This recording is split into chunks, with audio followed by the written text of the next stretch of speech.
అది దాచిపెట్టేసి ఏదో విధంగా ఎలాగైనా సరే మోసం చేసి అయినా సరే నేను దీవించేస్తానంటుంది. చెప్పండి, దేవుని దీవెన మోసం చేసి అయినా దీవిస్తాడా? అంటే సరిగ్గా దేవుడు చేయలేడా? అడ్డ త్రోవలో దేవుడు దీవిస్తాడా? అడ్డంగా చేతులు చాపి దేవుడు దీవిస్తాడా? సరైన రీతిలో దేవుడు దీవించలేడా? మరి ఇది ఎలా రైట్ అవుద్ది? ఎలా రైట్ అవుద్ది? ఆమె నిజంగా యాకోబు దీవించబడాలని మనసులో ఉంది. భర్తకు చెప్పు, ప్రైజ్ ది లార్డ్, ఇది దేవుని చిత్తము కాదు.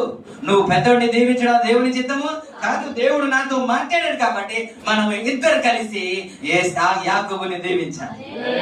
స్తోత్రం. ఇప్పుడు చెప్పండి, రిబ్కాది తప్పా లేదా?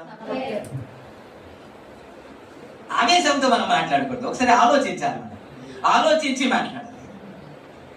రిబ్కాతో మాట్లాడింది వాస్తవమే, కానీ రిబ్కా ఇస్సాకుతో చెప్పినట్లు బైబిల్ ఎక్కడా లేదు. ఎక్కడా?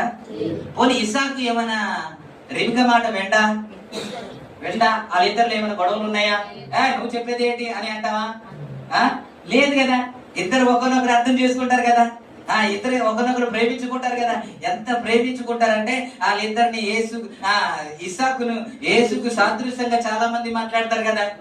ఇస్సాకులో ఏ పొరపాటు మనకి కనబడదు కదా. అంతగా రిబ్కాని ప్రేమించాడు కదా. దేవునికి స్తోత్రం. మరి ఇంత మంచి వ్యక్తిని పట్టుకొని ఎలా మనం తప్పు చేశాడు అనుకుంటా, ఎలా అర్థం చేసుకోడు, ఎలా మాట వింటో అనుకుందాం. వింటాడు, కానీ రిబ్కా చెప్పలేదు.